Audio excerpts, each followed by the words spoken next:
할렐루야. 우리에게 하루를 허락하신 하나님께 예배로 출발하는 여러분들을 축복합니다.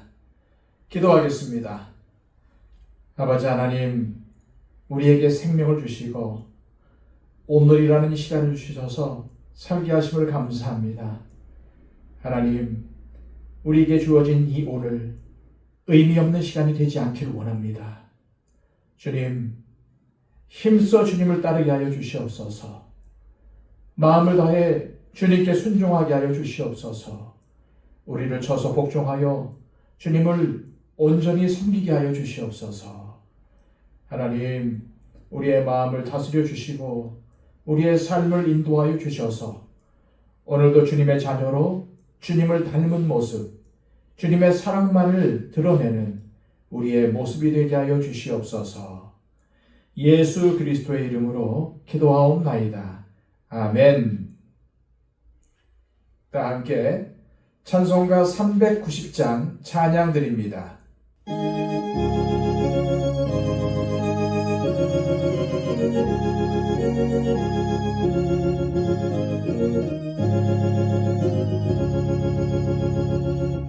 예수가 거느리시니 즐겁고 평안하구나. 주야의 자고 깨는 곳 예수가 거느리시네. 주말 항상 돌보시고 날 친히 거느리시네. 주날 항상 돌보시고 날 친히 거느리시네.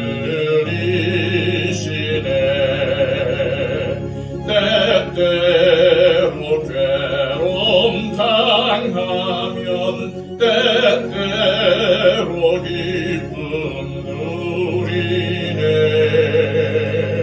풍파 중에 지키시고 평안히 인도하시네. 주날 항상 돌보시고 날 친히 거느리시네. 주날 항상 돌보시고 날 친히 거느리시네. 내 주의 손을 붙잡고 천국에 올라가겠네.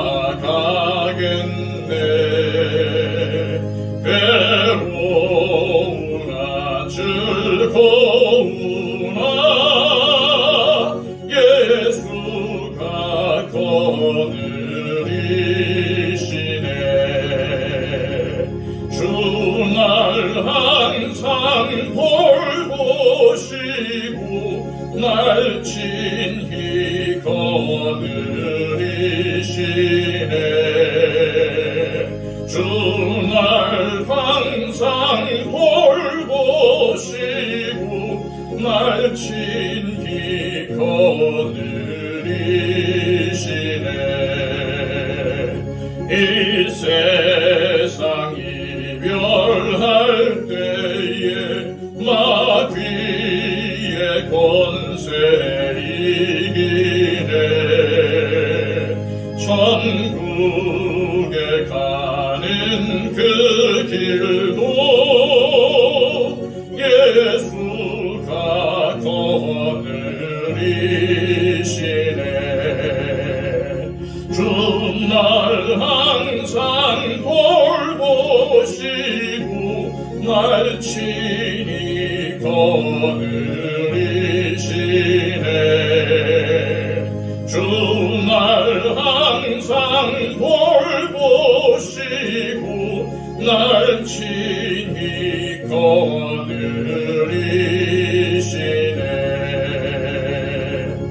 啊。 시간 우리에게 주시는 하나님의 귀한 말씀은 신약성경 요한계시록 2장 22절에서 29절까지의 말씀입니다. 신약성경 401쪽입니다.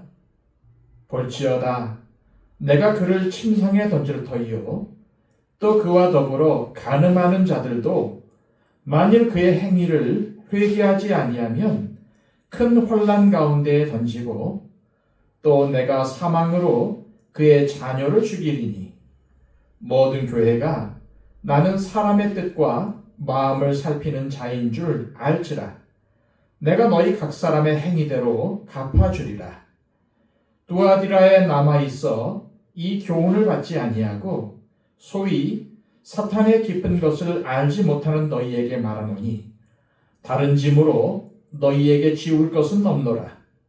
다만 너희에게 있는 것을 내가 올 때까지 굳게 잡으라.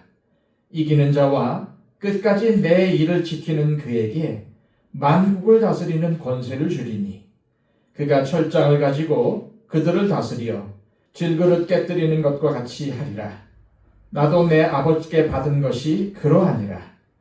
내가 또 그에게 새벽별을 주리라. 귀 있는 자는 성령이 교회들에게 하시는 말씀을 들을지어다. 아멘. 두아디라 교회는 사랑과 믿음과 섬김과 인내가 갈수록 더 성숙해지고 풍성해졌다고 주님께 칭찬을 받았습니다. 하지만 두아디라 교회 안에는 자칭 선지자라는 이세벨이라는 자가 있어서 많은 성도들을 꾀어 음행하게 하고 우상의 재물을 먹게 했습니다. 한마디로 자신이 앞장서서 세속화의 본을 보일 뿐만 아니라 성도들을 세상과 타협하게 만들고 교회를 세속화시켰던 것입니다. 그리고 교회는 그런 자들을 용납했습니다. 그런 두아디라 교회와 이세벨이라는 여자에게 주님은 엄한 경고의 말씀을 하십니다. 22절, 23절입니다. 볼지어다 내가 그를 침상에 던질 터이요 또 그와 더불어 간음하는 자들도 만일 그의 행위를 회개하지 아니하면 큰 환난 가운데에 던지고 또 내가 사망으로 그의 자녀를 죽이리니 모든 교회가 나는 사람의 뜻과 마음을 살피는 자인 줄 알지라. 내가 너희 각 사람의 행위대로 갚아주리라. 주님은 이세벨과 그를 따르는 자들이 회개하지 않으면 그들을 침상에 던지겠다고 하십니다. 또한 큰 환난 가운데에 던지고 사망으로 죽이겠다고 하십니다. 침상에 던진다는 것은 심각한 병에 걸려 침상에 누워있는 상황을 말하는 것입니다. 또한 침상은 행음의 상징으로서 이세벨이 침상에서 저지른 행음의 결과로 침상에서 심각한 질병으로 고통당하게 하시겠다는 것입니다. 그런데 여기서 문제는 이세벨이라는 여자가 아닙니다. 그와 함께 간음하는 자들이 문제입니다. 그들이 누구입니까? 바로 음녀 이세벨을 따라 세상과 타협하고 세속화의 길을 걸어간 성도들이기 때문입니다. 하지만 말씀을 자세히 보면은 주님은 이들에게 회개의 기회를 주신다는 것을 알 수 있습니다.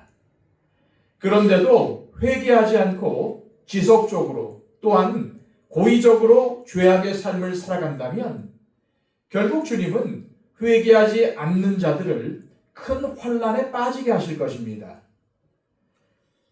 반면에 주님은 그의 자녀, 즉 이세벨의 자녀들을 사망으로 죽이겠다고 하십니다.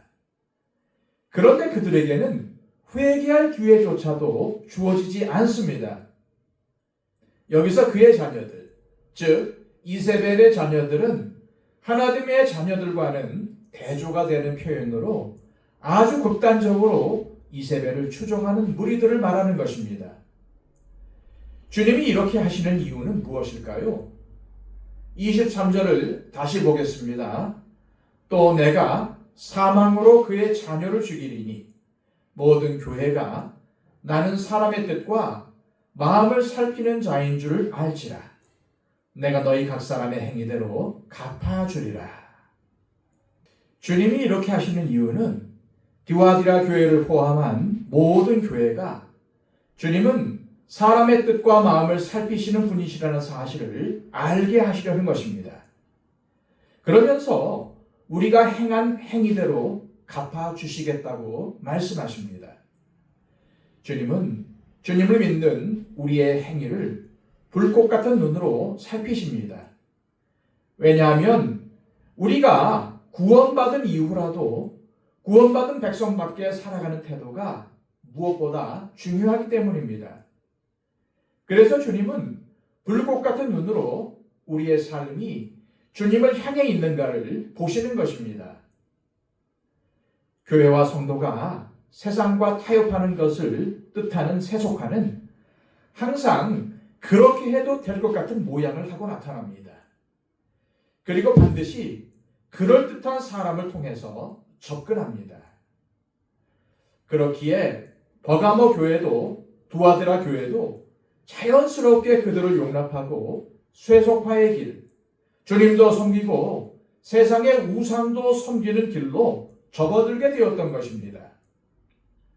따라서 우리는 익숙한 것들을 당연시해서는 안 됩니다. 그것들 가운데 우리를 세속화의 길로 인도하는 것들이 있을 수 있기 때문입니다. 그런데 두아드라 교회에는 이세벨에게 미혹되어 세상과 타협하는 세속화된 그리스도인들이 있는가 하면 남은 자들이 있었습니다. 24절입니다. 두아디라에 남아있어 이 교훈을 받지 아니하고 소위 사탄의 깊은 것을 알지 못하는 너희에게 말하노니 다른 짐으로 너희에게 지울 것은 없노라. 이 말씀은 엘리야 선지자의 시대에 아합의 아내인 우상 숭배자 이세벨이 극성을 부렸던 그 시절에 바알에게 무릎 꿇지 않은 7,000명이 있었음을 상기시켜 줍니다. 두아디라 교회의 남은 자들은 교회의 지도자들도 아니었고 앞에 나서서 무엇을 한 사람들도 아니었지만은 주님을 향한 믿음의 정절을 지키며 우상 숭배에 빠지지 않았습니다. 이런 성도들이 있는 교회가 소망이 있는 줄로 믿습니다. 이 시대의 유명한 목사님들을 비롯해서 신앙인 중에서 유명한 분들이 많이 있지만 이들을 통해 기독교가 욕먹고 교회가 손가락질 당하는 일들이 벌어지는 것을 보면은 이름 없는 그리스도인으로 믿음의 순교를 지키며 사는 것이 참으로 귀한 것임을 알 수 있습니다. 비록 세상에서 영광을 받지는 못하지만 하나님께서 격려하시고 기뻐하신다는 사실을 믿으시길 바랍니다. 그러므로 이 시대가 어떻게 흘러가든지 두아디라 교회의 남은 자들처럼 승리하시기를 바랍니다. 세상과 타협을 거부하고 순결한 그리스도인으로 살아서 승리하는 삶을 사시기를 축복합니다. 주님은 두아디라 교회의 남은 자들에게 이렇게 말씀하십니다. 25절입니다. 다만 너희에게 있는 것을 내가 올 때까지 굳게 잡으라. 그대로 그 길을 쭉 걸어가라는 것입니다. 잘하고 있으니 주님께서 다시 오실 때까지 그렇게만 살라는 것입니다. 주님이 잘했다고 박수를 쳐주고 치고 계시는 겁니다.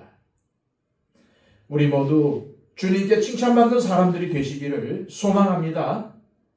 이름 없이 빚도 없이 묵묵히 신앙의 순교를 지키며 주님과 동행하는 그리스도인. 세상의 눈으로 보면은 참으로 답답해 보이지만 하나님은 이러한 사람들을 기뻐하십니다. 이렇게 묵묵히 이름 없이 세상과 타협하지 않고 믿음의 절개를 지키는 자들에게 주님은 이렇게 약속하십니다. 26절에서 28절입니다.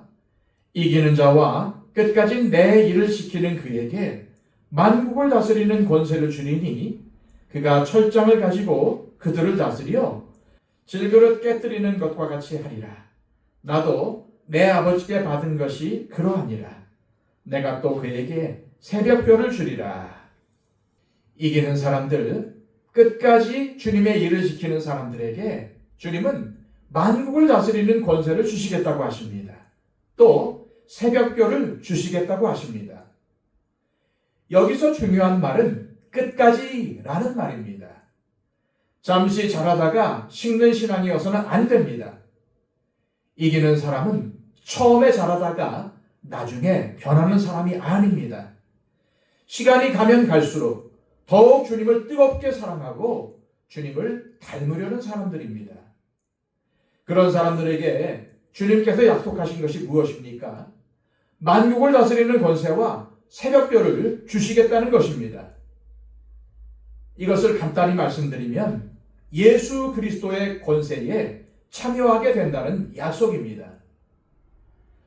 우리는 이 말씀을 통해서 주님은 세상과 타협하고 변질된 교회와 성도에게는 심판을 선포하시고 옳은 길을 걸어가는 교회와 성도에게는 격려와 칭찬을 주시려는 것입니다. 두아디라 교회는 책망과 칭찬이 공존하는 교회였습니다. 책망은 세속화의 길을 따라갔기 때문입니다. 주님을 따르는 좁은 길이 아니라 세상을 따르는 넓은 길을 선택했습니다. 그래서 주님은 회개의 기회를 주시며 회개하라고 하십니다. 하지만 회개하지 않으면 어떻게 됩니까? 사망, 곧 영원한 죽음을 맞게 될 것임을 경고하십니다.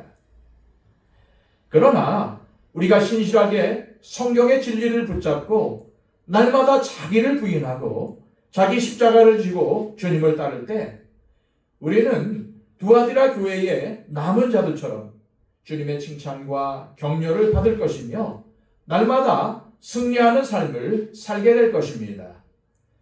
이 시간 기도하실 때 하나님 아버지, 오늘 말씀에 우리의 삶을 비춰보게 하심을 감사합니다. 우리 안에 세상과 타협하며 변질된 부분을 깨닫게 하옵소서. 그리고 주님께서 회개의 기회를 주셨을 때 회개하여 돌이키게 하옵소서. 두아디라 교회의 남은 자들처럼 유명하지 않고 화려하지 않지만 주님을 따르고 진리의 말씀을 실천하며 사는 것이 옳은 길임을 알고 끝까지 승리하게 하옵소서. 기도하시기를 바랍니다. 111 기도를 통해서 우리의 주변에 우리의 기도가 필요한 분들을 위해 기도해 주시고 나라와 민족을 위해 그리고 선교사님들을 위해 기도해 주시기를 바랍니다. 전쟁이 그치고 평화가 찾아올 수 있도록 이 세상을 위해 기도해 주시고 특별히 초청 대상자들을 위해서 간절히 기도해 주시기를 바랍니다. 기도하겠습니다.